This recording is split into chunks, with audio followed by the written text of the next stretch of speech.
Hi, everybody. Hi, Krista. For those of you who joined us for our listening session last week, welcome back. Thank you for coming again. For those of you that are new to our charrette this year, we are doing the Mount Washington Valley Housing Coalition's 2025 Affordable Housing Charrette. I want to say a big thank you to our sponsors. We had great grant support from the White Mountain Board of Realtors and New Hampshire Housing, and sponsorship support from White Mountain Oil and Propane, Attitash and Wildcat Resorts, Senny Real Estate, and Pinkham Real Estate. Thank you so much for your help.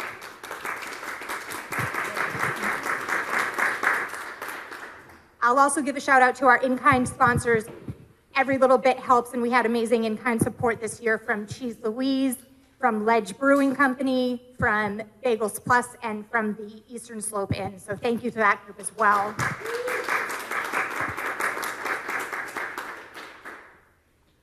All right, the agenda for tonight, we're just going to go through an introduction and purpose for this event. We'll do the design team reveal, where we'll show you the whole process and what the design team came up with. We'll do a little bit of education and advocacy opportunities to talk about what we found might help the situation for affordable housing. And then we will have a little town hall session from a couple of elected officials. We have Representative David Page here to speak with us, as well as Ben Colbath, who's the chair of the Conway Planning Board. So thank you guys for joining us tonight. And from there, we're going to move into Q&A. So if everybody could just hold your questions till the end, and we'll go all at once. All right. Once again, we are the Mount Washington Valley Housing Coalition. We are a 501c3 nonprofit advocacy organization. We operate in the 13 communities that make up New Hampshire's Mount Washington Valley, as well as Brownfield and Freiburg, Maine. I am Sarah Butterfield. I'm the executive director, and I have a fantastic board of volunteers. Could everybody on the board who's here tonight please raise your hand? These folks, if you have questions or want to get involved with the Housing Coalition, super dedicated individuals and super knowledgeable, and many of them were on our design team for this event as well, so thanks for all that you do for me, guys. We're going to show a little film, pull the curtain back on the design process. Hi. Thank you all for coming out to the Mount Washington Valley Housing Coalition's 2025 Affordable Housing Charrette. Yeah. We're here to listen to you, take public comment tonight, and bring your comments to life in the project along with the expertise from this group. I'm hoping we can balance community wants and zoning, but kind of push zoning in ways that we want to see it change. This property is going to be super interesting because we're actually doing two properties. We're doing the property next to the hospital, which is 9.5 acres. That's commercial property. And then we're doing the property off at the end of Remote Trail, which is 2.8 acres, which is not commercial, it's residential property. So different zoning ordinances apply to both properties. And we're able to incorporate some new zoning ordinances that I think will actually get us the closest we've ever been able to getting something built. And so super excited to see how it plays out. We've got 8 hours to figure it out. So you see the setback line is... Oh, I see, the overall. The charrettes are an amazing tool, and you get to look at all the possibilities, like forgetting about the zoning that's currently on the books in that space, like what could potentially happen in the space. And we definitely, in Conway, we have seen zoning changes based on the outcomes of charrettes. So we changed a bunch of regulations this year, primarily around density and trying to make sites easier and less expensive to develop when it's providing the housing that the community wants, which is affordable and long-term. Affordable housing is not one size fits all. You've got to have different programs, you've got to be utilizing it in different ways, and then when you can kind of put together a more comprehensive full scale of, we need transitional supportive housing to get people off the streets and get that and keep them safe. Yeah. We also need a house for, the cardiologist who wants to move to the area, and like it's full spectrum. And obviously, we have to say, on something like this, how can we hit all of that? Or can we hit all of it? So Ryan, would we be able to call this a driveway all the way to this point if it's 600 feet with these other pieces coming off of it? I can see this working as this actually connects as just an emergency access Correct. road, and then this is a driveway. So that's my thought. This site is great because it's right on the highway and it has infrastructure. Last year we were working with a site that didn't, and the infrastructure is so important. If you don't have the water and sewer, it's just very, very difficult and expensive to build the kind of density. And there's sidewalk that's existing within 500 to 1,000 feet of the site, so it's one that we can make walkable. And I would think of it almost as, you know, a village extension, and also incorporating different housing typologies is really important, and meeting different demands and demographics. Homes that are available for our local people and not so much the second home market. ADUs, incentives. You know, instead of having to fight with a town, if you could get an ADU and get a little tax break or something, that'd be super. So we get duplex, triplex, fourplex, sixplex, eightplex, and 24. In orienting those, thinking about vehicle circulation, but also pedestrian circulation. It was kind of fun because he's drawing that, and I'm putting blocks right here in exactly the same size of the exact same size. So that's a good moment when we're completing each other's sentences. I would lean towards starter homes because I feel that young folks starting off, if there's a reasonable price starter home, the money they put into rentals is not lost. Therefore, they put in a starter home, they can build some equity and move on. That's my biggest concern about the cost of building more rentals. It sort of stagnates people. They have a chance they can't, as you said, they can't create wealth because they're paying the rent. And that's what people don't understand, that if we create a $350,000 house or $450,000 house, we create enough of them, there will be movement. That's what people need to understand. Like, what my generation is paying in rent is a mortgage that people have been paying their whole life. I know what I bought my house for 34 years ago, and our kids can't even come close to that type of, opportunity. So affordable housing isn't necessarily low income. It's locals needing places to live, and it's our workforce that needs affordable housing. So it's not necessarily low income, it's us. Housing is important to our community hospital for recruitment. There's lots of people who are interested and very excited about living in the Valley, but even for our highest paid professionals, we have a hard time finding them a place to live.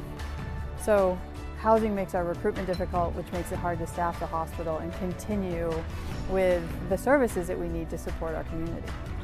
So if we can't find a place for providers to stay, our patients have a difficult time getting in, which means care is delayed, and that doesn't help us with our best outcomes.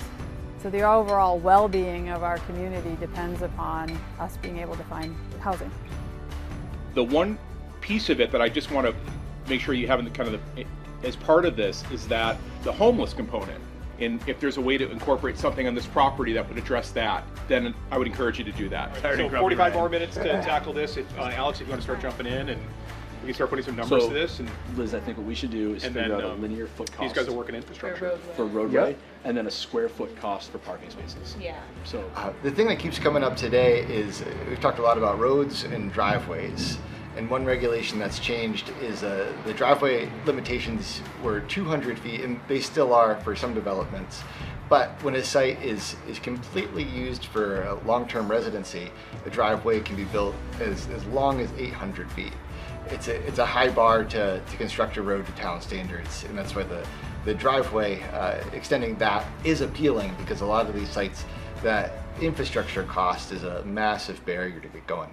People that I have worked with personally as my business partners who have developed all over the North Country have said specifically, Kevin, Conway and North Conway is a great place, but we will never do a project here again because of the cost of the government, of the town oversight, and it's a crime. We're a tool of the people, and that's what we're trying to continuously do. And if a problem isn't brought to our attention, we don't know we need to fix it. So this idea of taking a look at the remote trail property as 2.8 acres is really important to look at on its own. We want to encourage people in our community to do smaller developments and see what they can do on a property. It's very difficult to secure a large-scale developer to come in and do these large-scale projects. all the zoning density bonuses are contingent on lots that are served by sewer and water, and that is a very limited area, typically expensive property. I'd love to see density bonuses allowed for septic systems that have the capacity for more bedrooms to allow that density on areas that are served by septic. I do think that at some point in time in the very near future, we need to start attaching costs to things, because what inevitably happens is that, and I think this is my 12th charrette, is we come up with a great first design and it doesn't work under in any circumstance whatsoever, and we start all over again.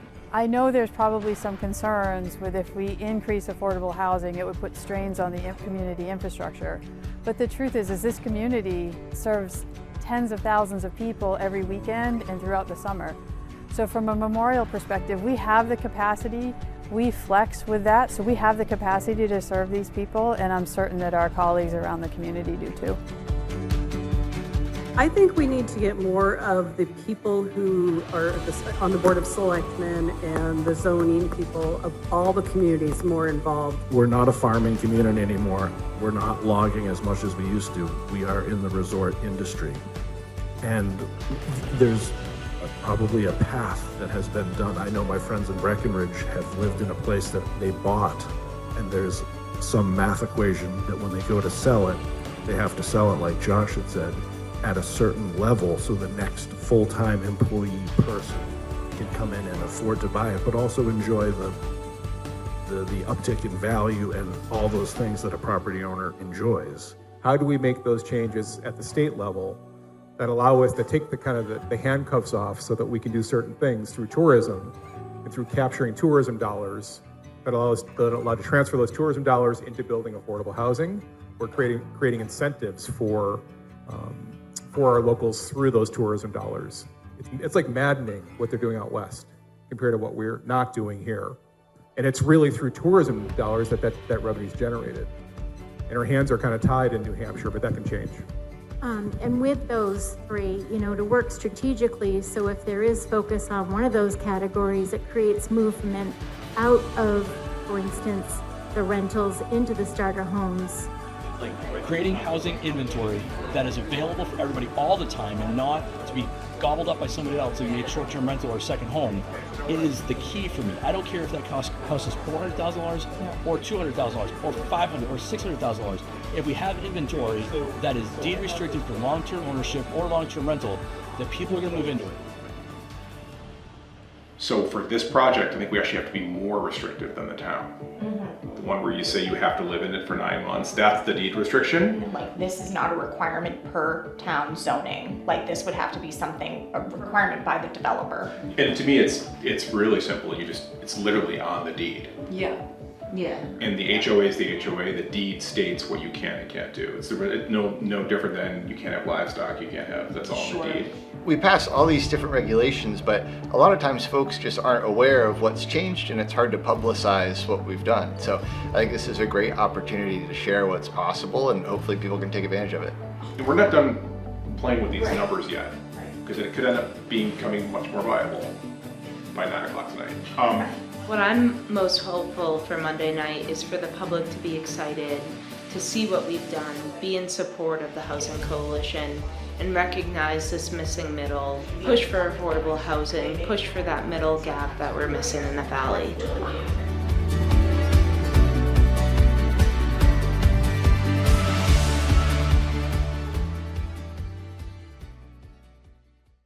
Meet the design team. Okay, we had a lot of hands in this pot, which is a good thing. You need lots of ideas. So I'm not going to read through everything. I'll read the names real quick. Josh McAllister, Michael Couture, Robert White, Liz Lottie, Harrison Kanzler, Alex Loth, Sue Perry, Nick Aceto, Ryan O'Connor, Josh Bruston, Brittany Hodge, Evelyn Welton, Brandon Swartz, Krista Carnan, and Grace McNeil. All of those people had a hand in this. It was pretty impressive.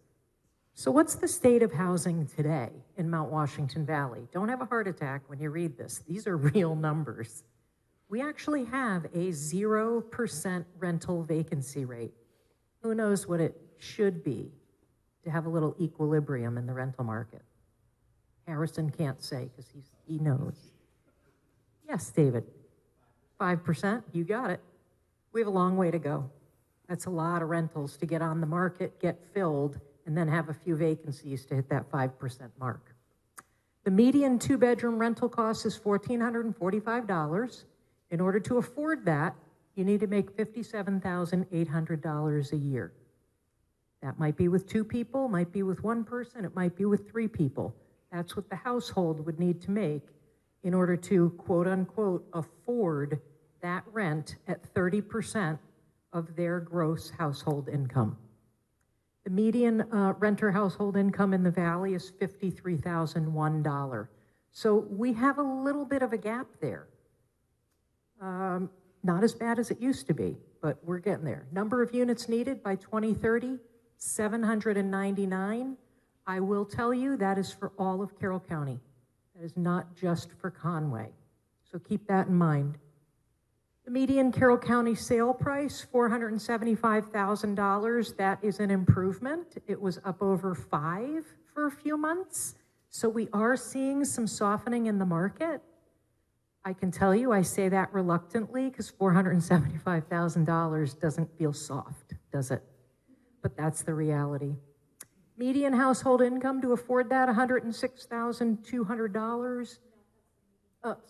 In Carroll County. And the number of units needed for purchase, notice a lot more than the rental, 1,733. When you put those together, we need 2,532 units. How do we get to that split? New Hampshire Housing Finance Authority does a survey every year, and they calculate out what the average rate of home ownership is. And so as they project out 10, 20, and 30 years, they're using current day average rates of home ownership, and then they look at how equilibrium might impact that and make adjustments for that in the formula.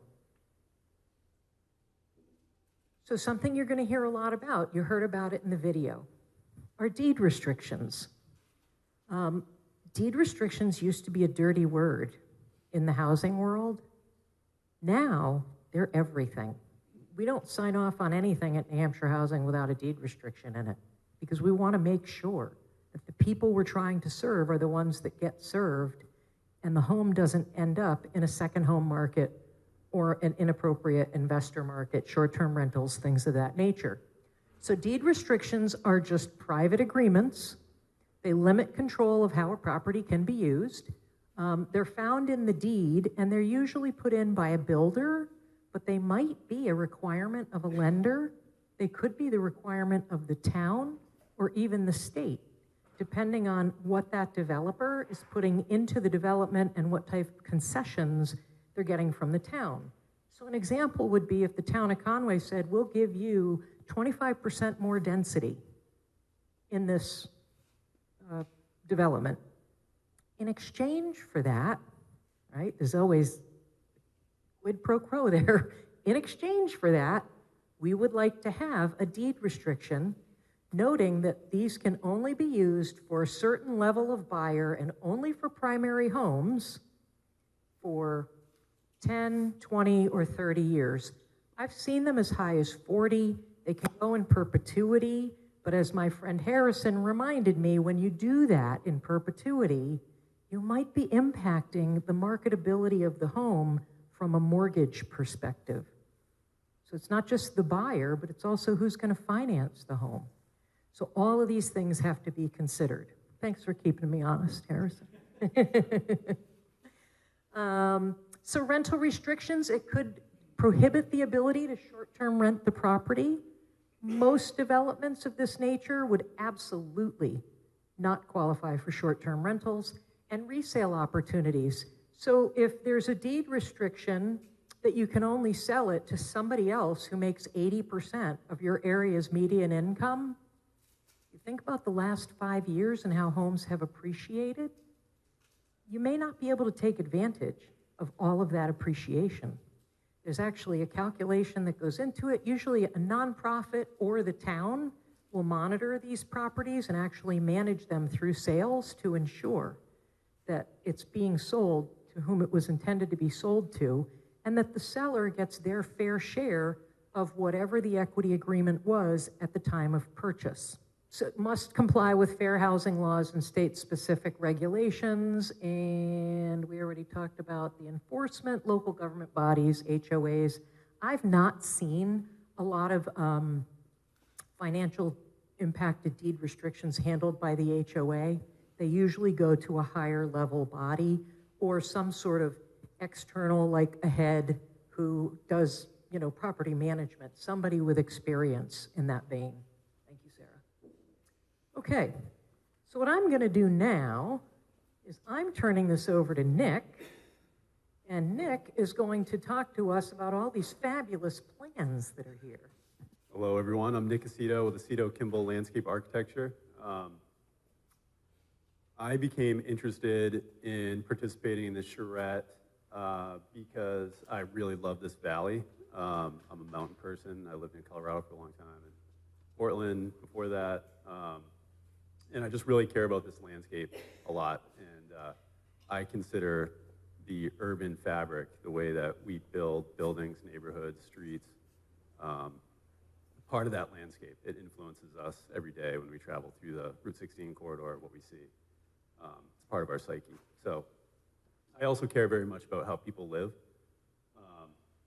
So with that, I'm just going to jump into site context here a little bit. So this is a contextual map showing the relationship of the site kind of geographically in relation to the North Conway Village that's colored there in purple. These concentric rings are what we call walking sheds in the planning world. So each of those rings is about a quarter mile, and it's centered on our site, which is right there in orange, project site. It's about a 12-acre site. So each of those rings is about an additional 5 minutes of walking. And we like to start with walking sheds to evaluate sites so that we know how suitable the site is for people or how convenient it is for people to walk to, say, a bus stop or a store to get groceries and try to get them out of their vehicle. That helps us reduce the parking demand, reduce the impervious surface that we have to build on site, and use more of that site for housing, but also for community space. So this is a really good site. It's within 15 minutes of North Conway Village and a lot of basic services and employers. There's also an existing trail connection out to Whitaker Woods on the backside that you can see. So it's a connected site. So zooming in here a little bit, this is a typical site analysis, and I apologize for these graphics, they're really loose, sketchy. But what we're showing is, again, Route 16 is kind of running diagonally across the site here. And you can see the topo. I think everyone's probably hikers and bikers and skiers and used to reading topography, but there's a lot of topography on the site. There's about 35 to 40 feet of elevation change from Route 16 up. You can see the Memorial Hospital complex over here to the lower right. The Orthopedic Center is right here, just off-site, at the bottom of the page. And then we're thinking a little bit about the environmental factors that will influence the way that the buildings might be oriented. You know, typically if it's a longer building, we like it to run north-south so that east-west so that the broader side of the building gets the most solar exposure. Things of that nature. So we're thinking about prevailing winds from the north, northwest, solar exposure from the south, and then the topography, the orange and red kind of clouds in the middle are intended to represent the steep slopes. So those reddish slopes are really steep right there in the middle and down along the back of, or along the front of Route 16. There's an existing driveway here at the front along Route 16. And then the other big feature that we need to think about on this site is that blue dashed line right down the center that runs from the top of the site through, kind of bisects the whole site. That's kind of a gully that we discovered when we took a look. So next slide. So starting to think about this from a high level, we broke the site up into 3 or 4 kind of pods or neighborhood clusters, where the lower pod is more or less situated at the road level. And then you can see that gully that runs right through the center of the site. And then that upper level, I've marked some elevations on here, 570. That elevation is actually up at the hospital level, which I think everyone understands is 30 feet or so above the road grade.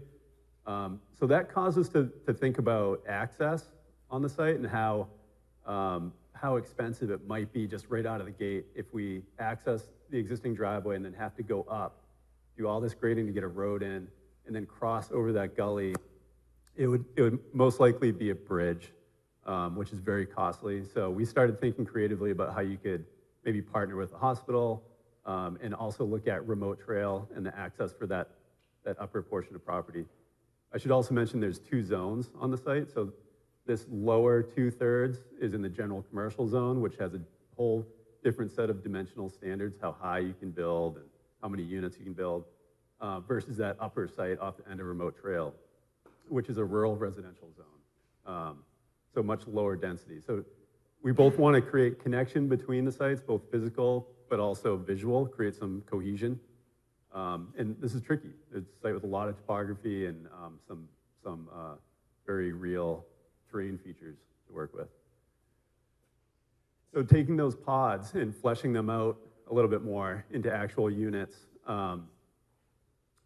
what we did is first, if you remember back to that first context slide, we identified this site as a potentially walkable site to within 15 minutes of the village on this side, and then on the upper side, potential trail connection. So we started thinking about linking up this trail connection to Whitaker Woods with kind of a pedestrian spine right down the center, using that gully topography, that terrain feature that's there, and then connecting into a sidewalk, which could actually be like an 8 to 10 foot wide, multi-use path. It could be a bicycle artery as you travel north of the village to connect up to these homes and other businesses. But extending that existing sidewalk from down here off Page at the hospital driveway up to the full frontage of the site. And then we started thinking both from a efficiency of development standpoint, but also thinking from an urbanism standpoint about putting our bigger buildings up front and creating what we call a street wall. So when you pull a building up to the street, you'll notice, like in Conway Village, you have these historic buildings that run right up to the edge of the sidewalk, but you also have a very wide sidewalk and usually have street trees and streetscape elements and benches. And the idea there is that it's very efficient from a land use standpoint, but also you're creating a room, you're creating a space.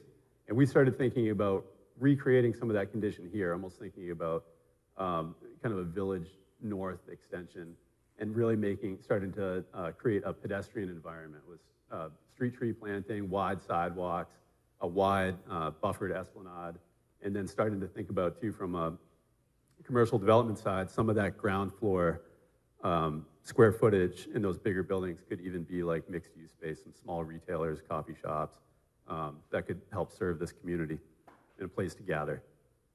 So bigger buildings kind of on the lower end of the site, those would be 3-story plus or minus, mainly residential buildings, but possibly with some commercial.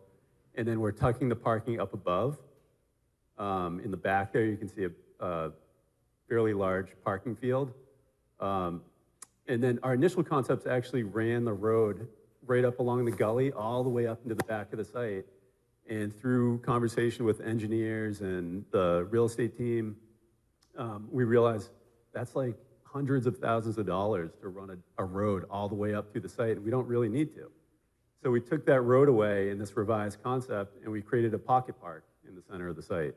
It'd be much less expensive, and it'd be a greater utility, probably, for all the residents. So in the center of the site, there's a little pocket park that could house playground equipment, playscape, place to gather.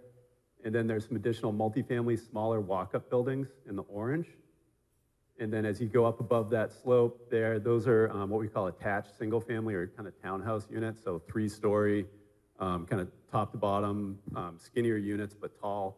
And we started to imagine those being elevated. They could even have some views of the moats, which would be a bonus. And then thinking about driveway connections, connecting over to the hospital property. It's part of site development code here and in many places to have at least 2 means of ingress and egress from a site. So We just had to be careful. That's one of the games that we kind of have to play with each of these sites is having two driveway connections to each.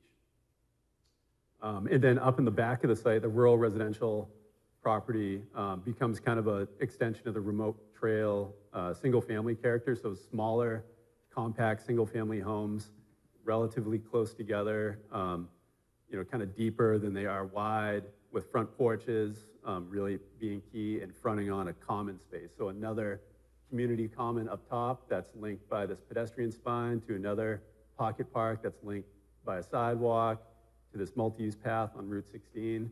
And you have really 4 different housing typologies on one site. And then we even thought about integrating with those single-family homes some ADUs, some accessory units. So all told, we're at about 115 plus or minus, I think is where 117 homes or units. I don't like to say units, I always say homes. And yeah, 4 different typologies and some community space.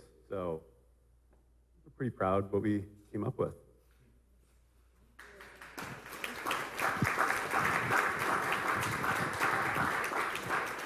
Thank you, Nick. That was awesome.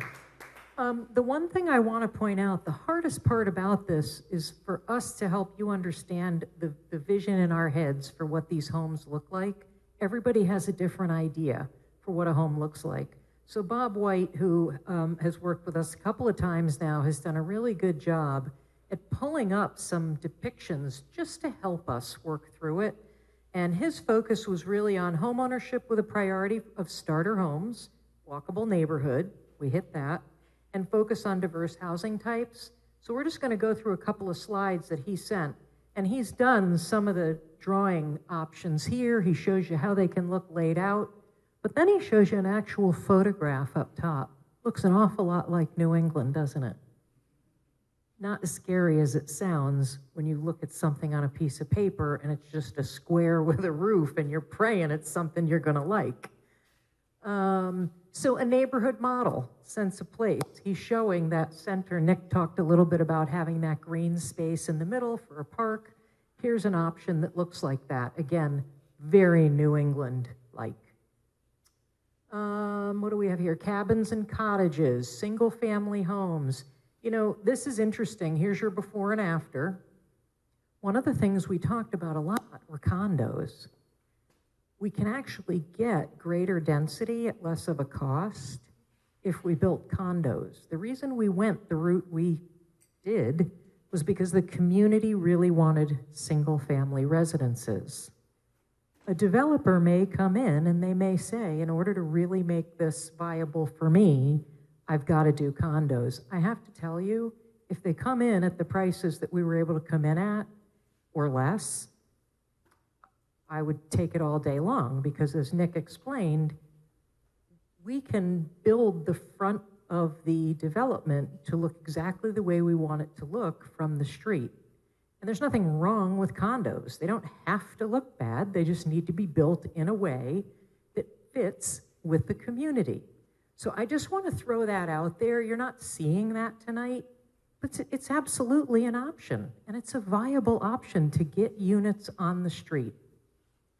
Okay, here's some tiny homes and even, you know, some ADU style homes. That's what they can look like. And another single family smaller. Note how narrow they went, but went up 2 stories. Still works. Bob, are we missing anything? We got this? They're not supposed to be that tall. I think they got stretched in translation. Gotcha. Okay. They didn't scare me at all. And then here, these are some multifamily, like, you know, 2 or 3 units in a building. This is what they can look like. You know, it doesn't have to look like an apartment building in New York City. Last but not least, a little more condominiumized look, but again, you know, somewhat New Englandy and cottage style. So we have a lot that we can do to make these attractive. So Bob, thank you for doing that. That's a lot of work to go find pictures that match what we talked about a week ago. I really appreciate it. Thank you. And these will stay in the package so that you can go in and remind yourself what we're talking about here. So now I'm going to ask Mr. Alex Loth to join me, and he's going to talk to you about the money. How much does this stuff yield? Thank you, Evelyn. Well, this is exciting because I think the design team came up with something really cool where we have all this missing middle that just doesn't get built. And so I'm going to walk through what it looks like and what some of the, well, maybe the chances are of this actually getting built. Now, you can see where we are in terms of it's a very preliminary design.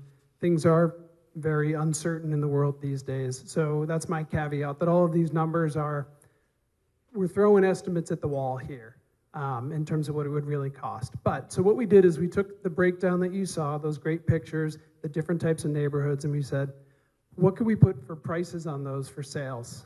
And then we'll get into the actual costs of building it as well.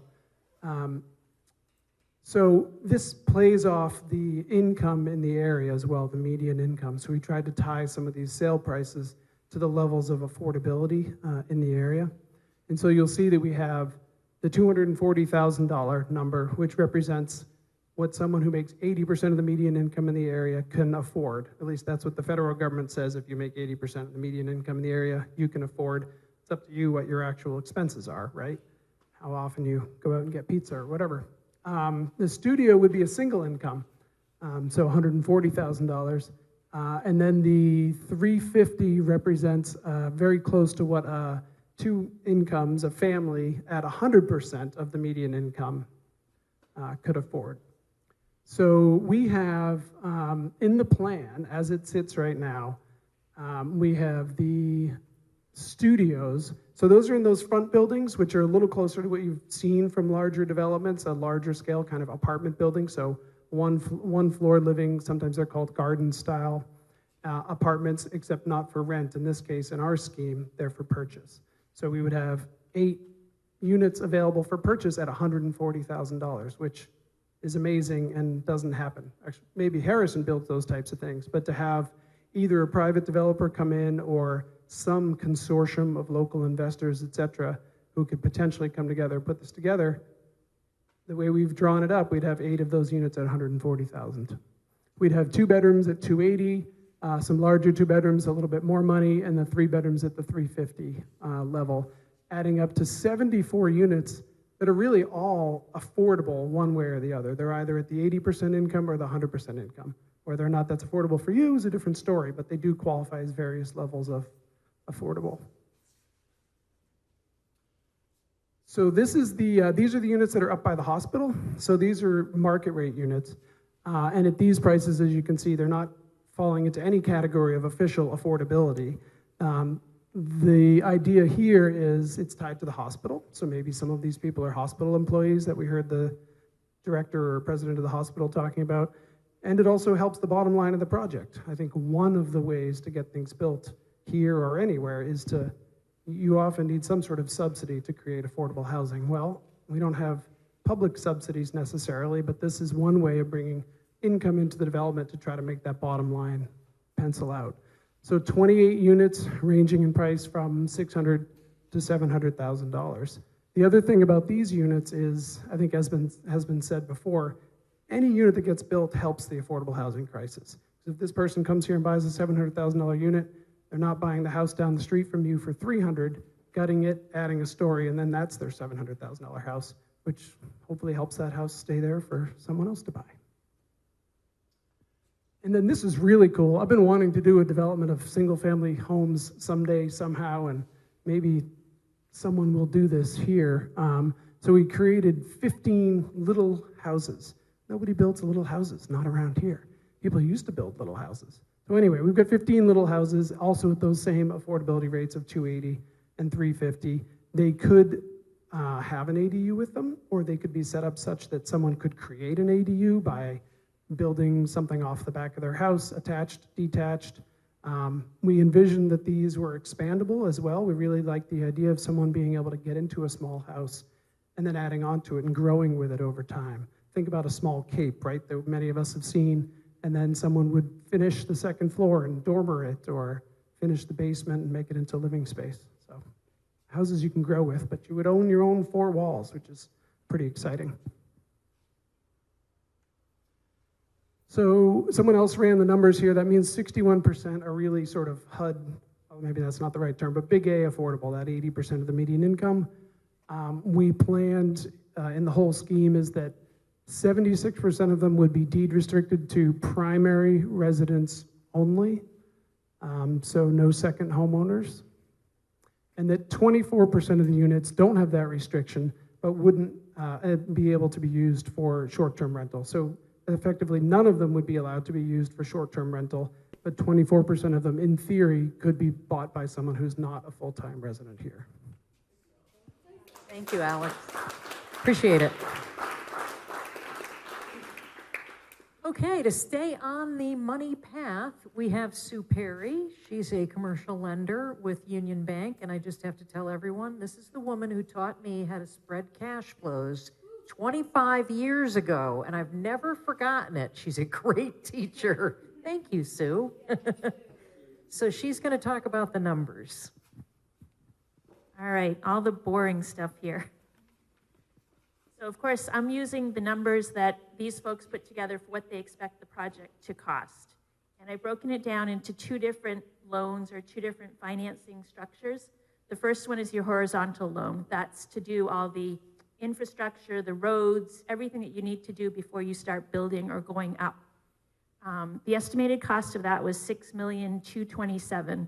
I should have rounded it to even numbers, but I used their actual numbers.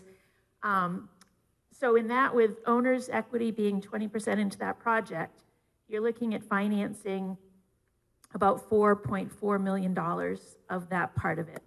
And this could be done in sections. It doesn't have to all be done at once. And the way a loan like this would work is as units are sold, each sale would reduce the loan. So you'd pay interest only on what you've used, and then as a unit sells, you'll pay down about $50,000 per unit sold. So this is using the 117 units that we were talking about building in the project. The next slide is the vertical loan. So this is where you go up with the buildings. In this case, that project, for the whole thing, this was to build the entire project, was $31,621,000. Owner's equity in this, I used 75% borrowing, so 25% equity, with the assumption that on pre-sold units, you could borrow 80%. On spec units, you could borrow between 70 and 75%. So your equity would be more on those spec units. Those, as the units are built, you would pay down the full proceeds from your sale after you pay down the infrastructure loan. So in this case, you're borrowing $24 million. Now don't look at that and say $24 million, because what I would expect is that you would do it in phases, and maybe you do 2 buildings at a time, or you borrow $6 million and do that, and as those units sell, you move on to the next section. So even though it shows $24 million, we don't expect that anybody's going to walk in the door and say, I need to borrow $24 million. All right, and my assumptions here, once again, the pre-sold homes would be financed at 80%, and spec homes, and a spec home is you're building that model home, or you're building in a building that has 6 units, you've got 3 sold, but you've got to build all of them because you can't build just part of them. So those are considered spec or speculative houses. Only 2 typically can be built at a time. The banks don't want a whole lot of risk with a bunch of unsold units being built. And for the pre-sold, you could build as many as you have the borrowing for. So as long as it's sold, you can borrow for those. Oh, don't go away yet. So Sue, just real quick, can we go back 2 slides? So you're saying a developer needs to have almost $2 million for the horizontal piece and 25% in on the vertical piece. So a developer could feasibly have over $4 million into this project before any sale happens and they can begin repaying the loan. But they have to pay you interest on that during that time period, correct? Only on what they borrowed. Right, right. And that is why this is so expensive.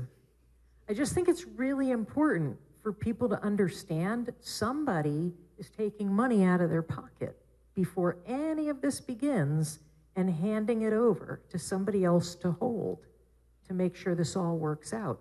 And that's the reason this is hard. And in the project cost is the interest carry. So that interest carry, the cost of financing is included in the project cost on both of those slides. Perfect. Thank you, Sue. Appreciate it.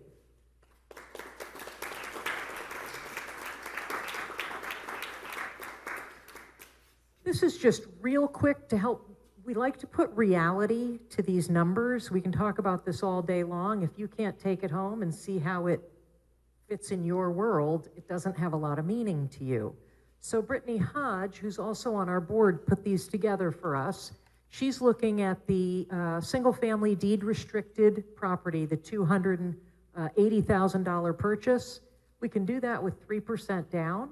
We can get down payment funds on that from New Hampshire Housing Finance Authority. There are often other grants, whether it's with AHEAD, the city of Nashua used to have grants. There's all kinds of stuff. Conway may have grants someday. Who knows? But all of these things are feasible and are happening around the state. So right now, she's got $15,000 in down payment assistance from the lender.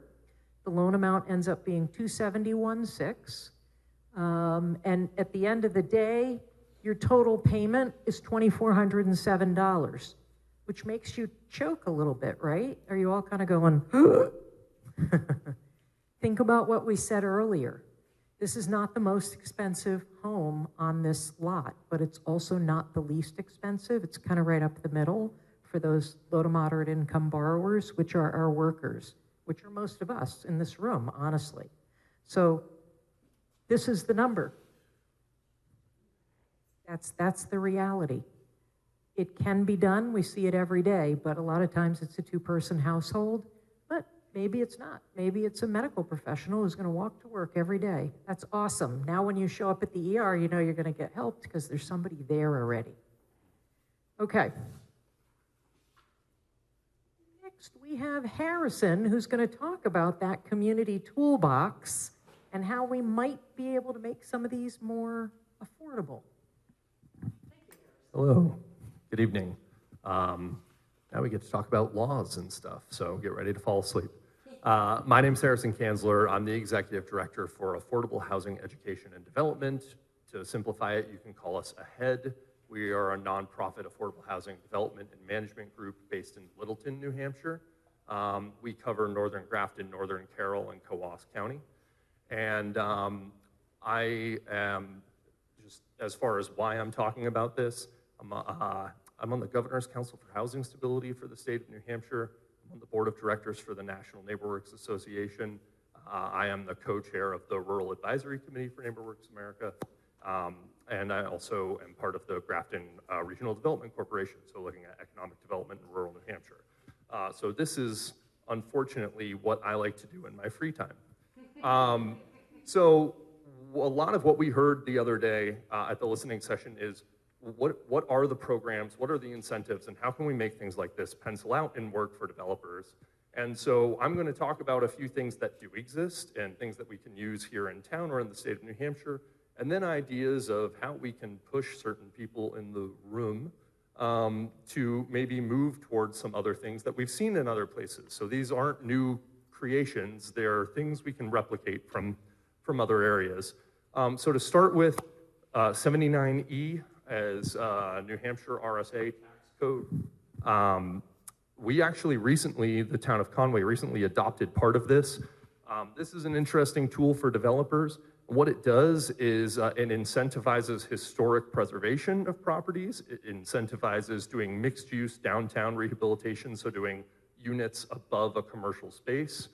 And how it works is, to Evelyn's point of the expenses that we have to pay as developers on interest for large amounts of money we've borrowed, what this does is it makes it so that the tax assessment is done prior to the rehabilitation and improvement of the property. And what you have to pay in taxes is then held at that rate for a certain amount of time as determined by the selectmen of that municipality. So they might give me 5 years of a tax freeze at that price. After 5 years, I get a new assessment and my taxes go up. But for that 5 years, I get a little more money out of the project, and that makes it easier for me to work. So we do have this in Conway. Not all towns in the valley use it, and there are a variety of pieces, so we have to actually adopt them all piecemeal. It's also kind of spot zoned, so we get to choose what part of town has access to 79E and what part doesn't.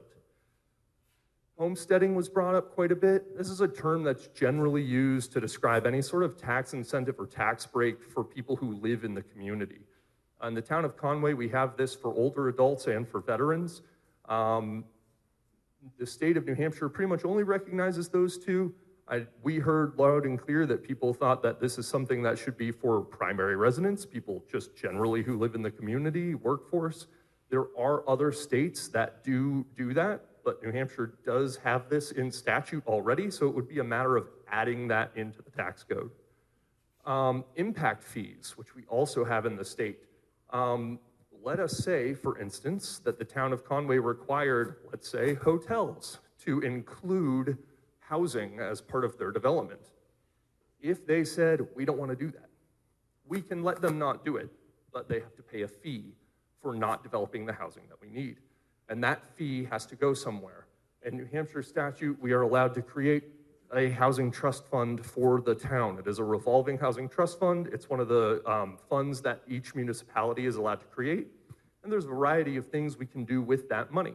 So the town of Conway could actually start collecting funds from large-scale commercial development that it could hold on to, get some interest on, and then potentially put out for a variety of different programs we'll talk about in a minute to help make housing more affordable for folks.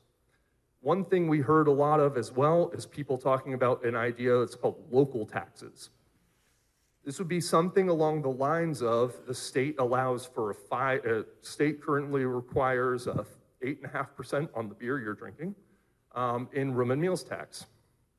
There are other states in the country that say that if Conway so chooses, they can charge up to 11.5%. And that 3% additional goes straight to the municipality, right? So this is widely used in more tourist-based areas. Unfortunately, not something that the state of New Hampshire allows at present. So bear that in mind. If you like that idea, there's certain people you should talk to. And what does all this do? There is a lot of conversation about we don't necessarily want to just be like penny pinching people along the way as we're doing this. There needs to be a purpose to it. So here are a couple pieces that come together and we see in different parts of the country. One, and this was mentioned again by a developer at the listening session, is things that they're doing out west. Other communities that have already had these problems and what they do. Colorado has developed something called the Indeed program. And how Indeed works is they tax short-term rentals, and then they take that money and they hold it in a housing trust fund. And if you are a local and you want to preserve your housing for locals, you can go to the town, they do an assessment on your home, they give you 10% of your market value of your home as money. Here you go, you put it in the bank, you can put it into the home, you can do whatever you want with it, but then the town puts a deed restriction on your house, making it a permanent residence only. The idea behind the 10% is that that is the value impact to your home for it now being restricted for permanent residency, as opposed to being available as a second home in a widely tourism-based economy. There are also municipal-based down payment assistance programs, giving people money so that they can get into a house more easily. The city of Hartford, Connecticut has this presently. It is run through the city, and it goes to folks who are going to work and live in the city. These are all things that, if we had a housing trust fund and funds going into it, the town could do. The town could partner with other groups who already run programs like this to run it for them. The town could run it themselves. There's a variety of ways to do it. And then the last one, because this is such a big topic in the town of Conway, and is always brought up when we're talking about affordable housing, what is the impact of the school budget? Typically not a whole lot. I will be honest. We have 513 apartments with 126 kids spread out between those 500 apartments, and that's in 8 different towns. So when it comes to affordable housing, the impact of children on the community is not that big. And when a community is talking about how under-enrolled the schools are, your cost ratios are benefited by having more kids, So you want them anyway. But a lot of times you can also use these impact fees and taxes as school budget offset. So that is a direct benefit to local taxpayers to do it that way as well. So if we can get these fees, that's what we can do with it.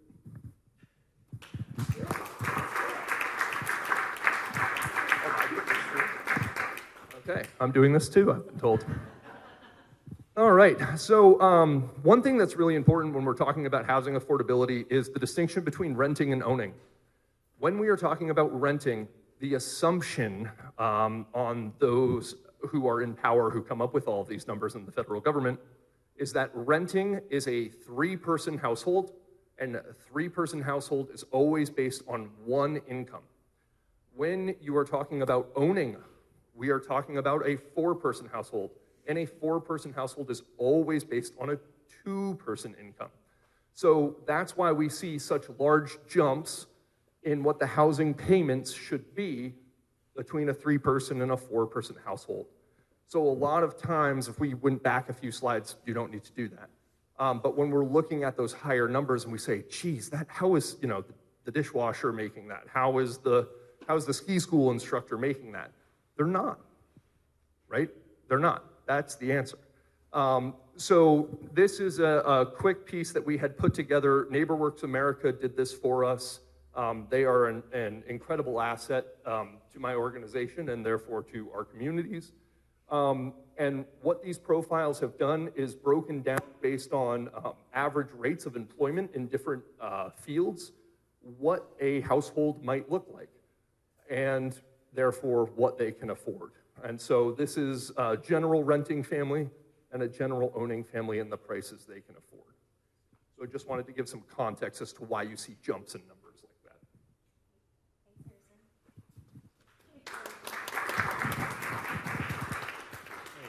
Over there by Scott, on that table, there are some flyers that give you some statistics on our schools and how new housing impacts our schools financially, as well as net revenue for towns, minus school kids. Hi, Mr. Colbat.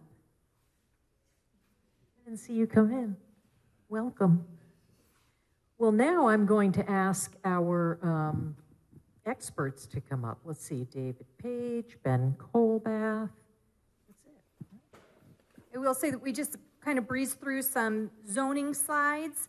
We utilized a number of the zoning updates that came about in this year's town vote, and I'm hoping that Ben can give us a little bit of a rundown about some of those updates that happened and kind of the process to which Conway came to those updates.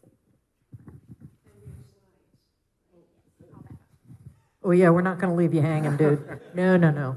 Well, when you said experts, I looked around like, who is she talking about? And then you called my name, so thanks. So a lot of what we put on this past year's warrant came to fruition through the master plan process that we had initiated it was 18 months ago, plus or minus 6 months. And so a lot of the zoning articles that we put forth were sort of just trying to get ahead of the large amount of work we saw ahead of us, because the whole reason why we jumped into the master plan process was to really get into recodifying the zoning, and like impact fees was one thing we started talking about a year ago, and really trying to implement that into Conway. As Harrison was mentioning, trying to help hold some of that development accountable to provide some of the housing that we need to support the type of industry we have in the North Country. So another thing that we talked about a lot was infill development, and just being able to take advantage of the village and town water sewer in areas where there's already a lot of development that you would traditionally see in that area, and utilize it more for the community. And so we had a lot of articles, and all of them together, it's hard for me to recall them, but you have all the slides available, and I don't know. It's tough to, all the stuff we work on throughout the year, we go all across the board from, the housing part of it to preservation to trying to protect the watersheds. So it's hard to really just draw from my brain one specific topic because we're working on it every week and we're working on some of the stuff for months at a time, and we encourage people to come in, to come sit in the meetings. We hold work sessions. We really try to make it a community effort, and we're listening, and I think that it shows with all the work that we've put out there, and we're about to go into the zoning and rewriting it all, and it's going to be a lot of work, and we're trying to take advantage of some of those toolbox things that Harrison was just talking about. Some of them are really hard. Some of the ones in the toolbox are hard for us to grasp because we can't, because as Connecticut, Colorado, Vermont, Maine, they all have these initiatives that New Hampshire doesn't. So there's a lot. I wanted to Ben and the planning board's horn a little bit for them. As we talked through the design with the rest of the group, we kept coming up to the fact that zoning wasn't the problem. And I think I've only done one previous charrette, but they've done a lot. And I think usually zoning becomes the problem that's limiting what people can do. And in this case, we're doing 117 units and more or less, it works with Conway's zoning. So we're now to, and we'll probably talk more about this, but there are other things in the way, namely money.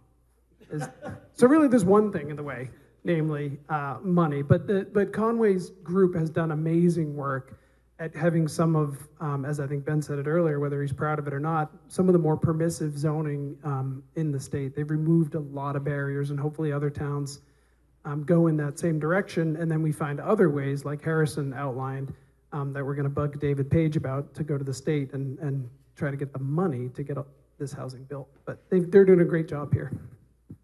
Thanks, Alex.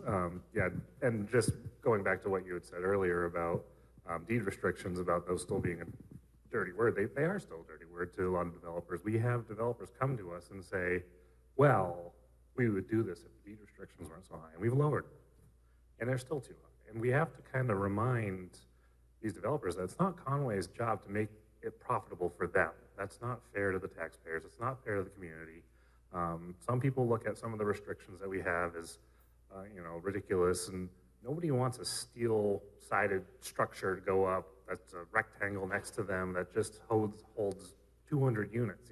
That would be, we'd hear about that forever. It would be the worst. And so we try really hard to make it fit in the community, make it work, but that's something that's very frustrating for us. And as Alex pointed out, we do have the most permissive zoning in the state. We've gone through the zoning atlas, and we've selected all these things, and the few things that we've come up with, like, oh, we didn't realize that we weren't very permissive with duplexes, so let's change that, and we have. So it's definitely, it's a lot of work, and it's frustrating to sit there as an elected official and have people go, why isn't Conway building more houses? And it's not really how it works, and there's a lot of being part of a public official that is educating the public on how these processes work. It's endless. Can I comment on the planning board's work? Please. I think it's worth noting that I think the planning board has done an exceptional job. Oh, sorry. Oh. In terms of, whoa, yes, that is different. Wow. I feel like the town of Conway's planning board is really, I hope, inspirational for others in the region. I think that the public input process that they shepherded through the master planning process was truly exemplary. And I think we saw the fruits of that when folks went to the ballot box and they voted on, to support article after article on the warrant to make some of these changes that will hopefully be impactful down the road. So, it's nice representing Conway in the House because I can stand up and talk about the work that our local municipal officials are doing to try to move the needle. And I recognize also that we're a larger town than a lot in the region. We have professional planning staff. We have a lot of advantages, but I really hope that folks will, seize this momentum and see this as inspiration for them and other towns in the area. Thank you. Conway voters, congratulations on the 13 warrant articles proposed having to do with updating the town's zoning ordinances. About half of those did have to do with housing. So thank you to the town for voting yes on those, and thank you to Ben and the planning board for doing all that work.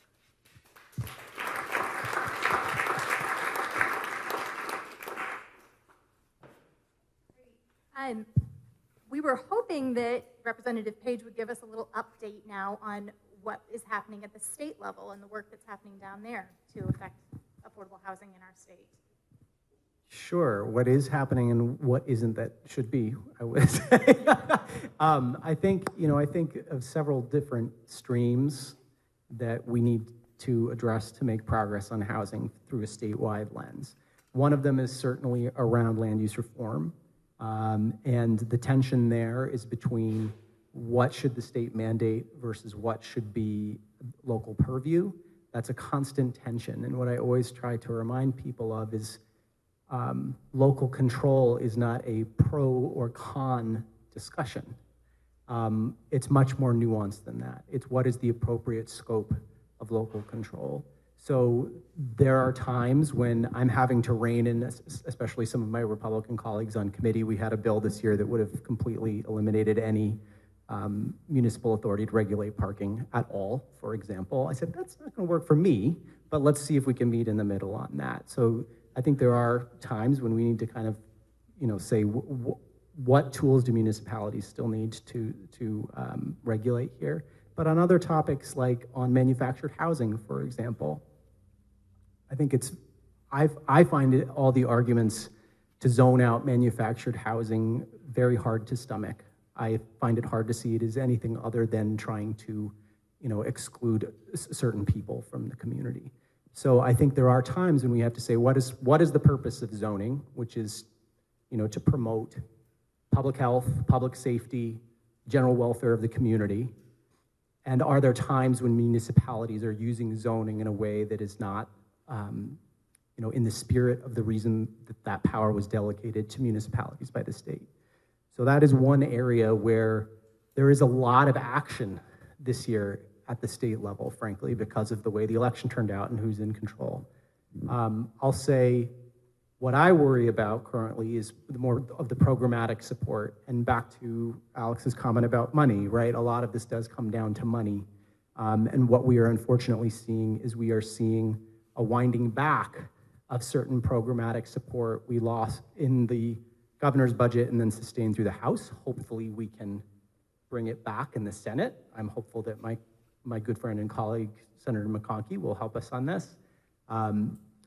We lost our Invest in H money, which funded our HOP grants, for example. We have lost, our Housing Champions program, sort of this progress that's been made over the last several years in terms of funding support. We really need to protect those gains, and we need to build on them. We were able in the House to pass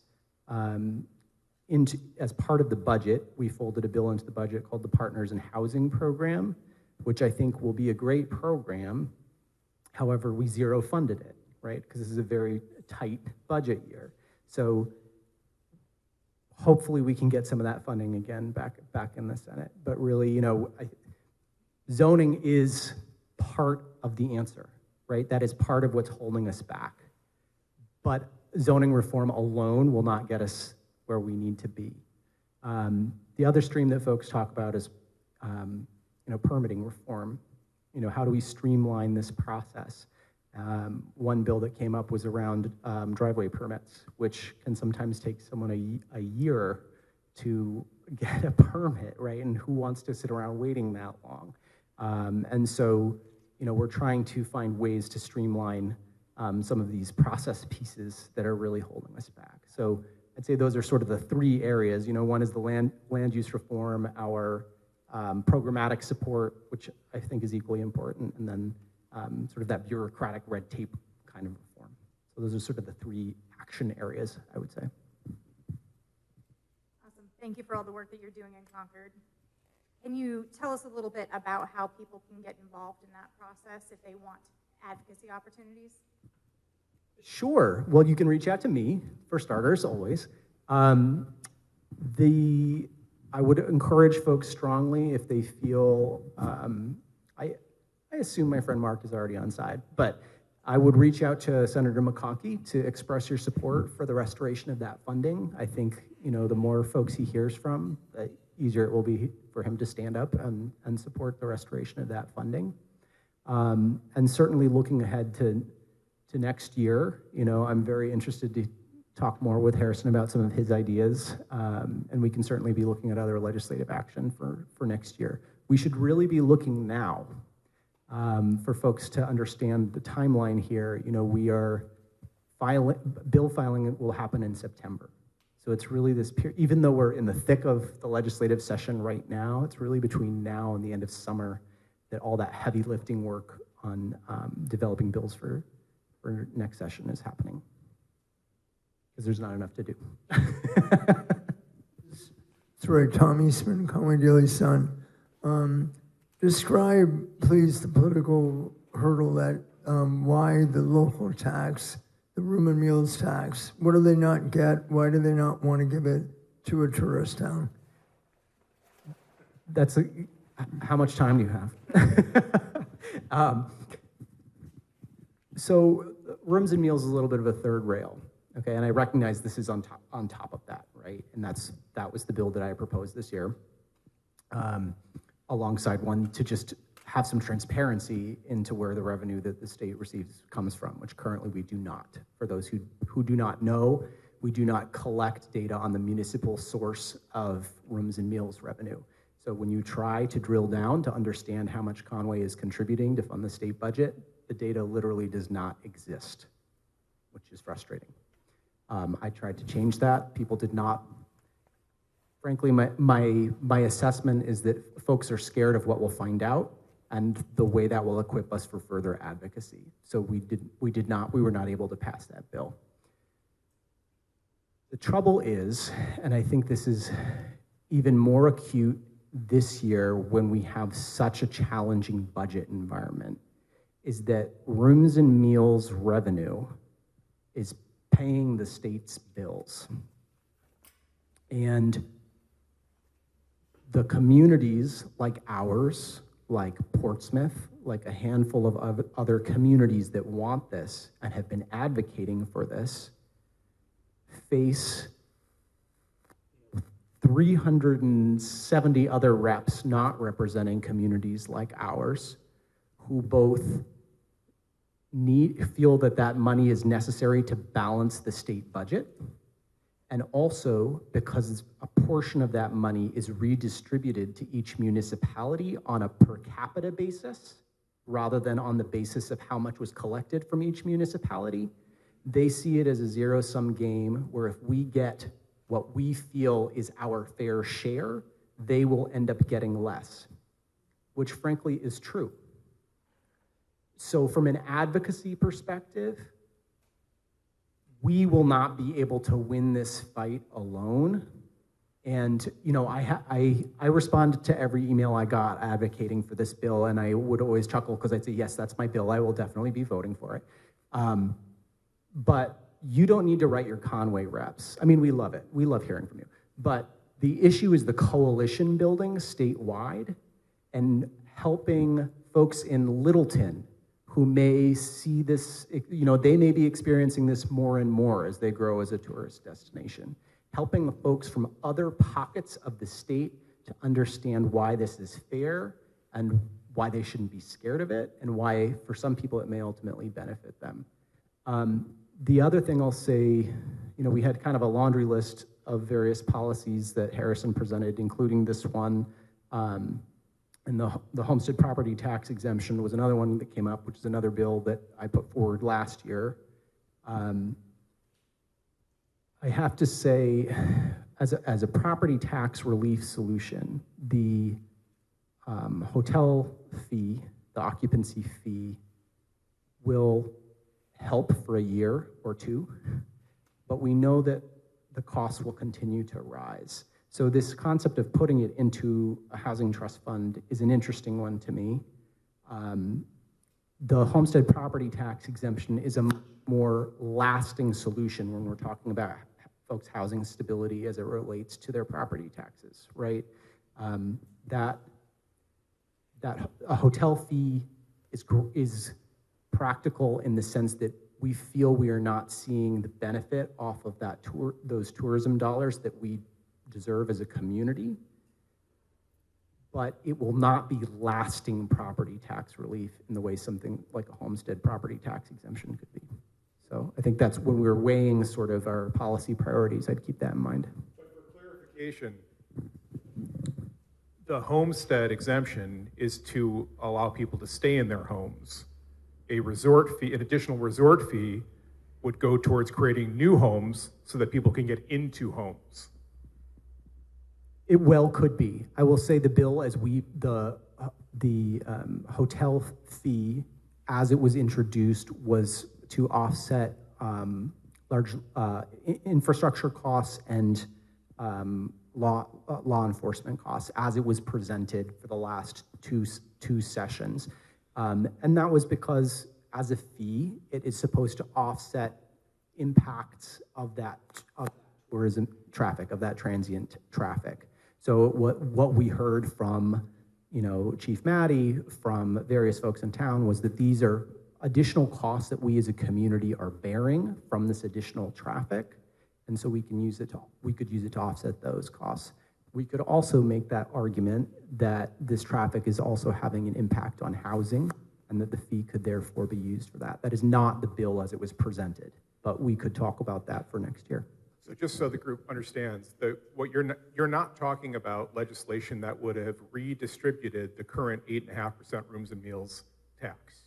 You were talking about... Correct. A local option municipal fee on top of that. So was the bill that was presented. Had it passed, each municipality would have the chance to vote individually on whether they want to have an additional fee, resort fee, and how you presented it at the state level. That in this case it was for infrastructure safety, but there could be something else introduced, an additional fee. Each town votes. You're enabling the towns to vote for this. That could go towards housing. 100% correct. And currently, that's getting voted down. And the argument, I heard many arguments against this in the House, but one is that it would disincent tourism traffic that the state relies on for its, to balance its budget. I would say I have a strong suspicion that if Conway were to choose to adopt this fee and Bartlett were not, we wouldn't see a huge difference in who is booking where. I don't think people are paying attention to it, which municipalities are levying a 2% or a $2 fee. And it's not going to happen, in my opinion. The last thing I would say is that two things. One is that instead of adding a resort fee to those who are visiting our state, we're putting more taxes on the shoulders of the people who live here and work here. And the second thing is, in not passing legislation that doesn't say the entire state has to do it, we're just going to allow each town to vote to see if they want to add a fee. That's basically saying to your constituents, I know what's best for you. We're not going to let you decide locally how you want to, if you want to do this or not. I'm going to decide for you. I think there's some messaging there that could be positive towards getting some of this stuff passed. Yes, and there's no daylight between us on the substance here. We certainly tried employing message similar to that, and I think that is where I have reached this conclusion that the only way we will get this done is through coalition building around the state. We can't come in and just expect that the best message is going to win the day on this one, even if we know we're right.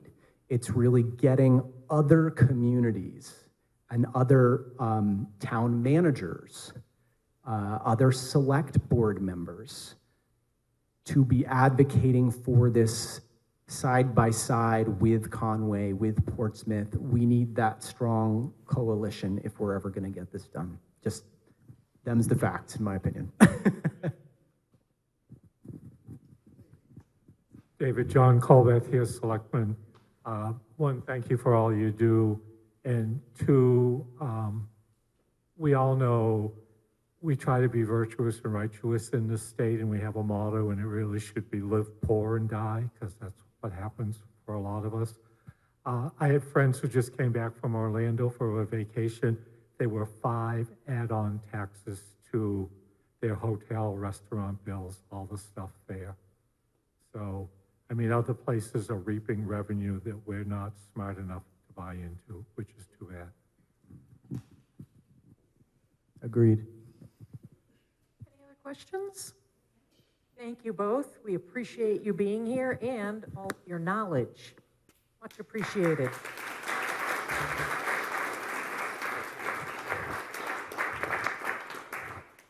I made a couple of notes here before going, well, we're going to go to the next slide, but I did want to add in, just so we're being fully transparent, we talked about ADUs as part of this development, and the team actually developed every single family in here with an ADU, and when we penned it out, we actually could not make the numbers work.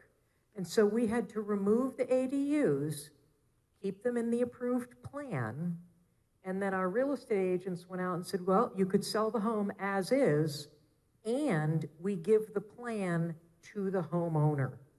And so just full transparency, if somebody was doing this today, those ADUs most likely would not be part of it. And that just comes down to how much inflation has impacted the cost of building materials and so on and so forth in today's environment, right?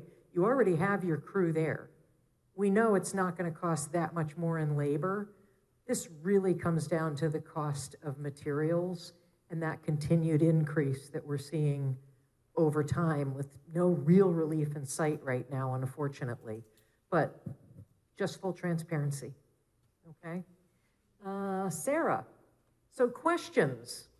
The way station people are back here and they left. I was curious if you did end up addressing anything for that segment of the population. Great question, and thank you for reminding us of that. At the end of the day, no, not because we didn't want to, but because, again, we couldn't pencil out an ADU. What we could do were those 10 studio apartments. Those, I don't know if you all caught it, but we said earlier these would be for primary residences only. And then we talked about rentals. And I actually struggled with this. I had to have Sarah and Josh explain it to me 6 times today until my little brain finally converted and I said, okay, I'm buying what you're selling. At the end of the day, you know, you might buy a home in here as an investor. As an investor, you're not going to be able to live in it even for a week. It has to be occupied by somebody who's making that their primary residence. So you could buy those 8, I think it was 8 or 10 studios, and you could rent those out or work some deal with the way station to help that become, you know, some sort of long-term rental housing for somebody transitioning from homelessness and working their way through, right, that process, because it is a process. So as long as it's a primary residence, that's the key. So that's really all we have. I'm going to turn it back to Sarah. Thank you, Sarah. Thank you, Evelyn.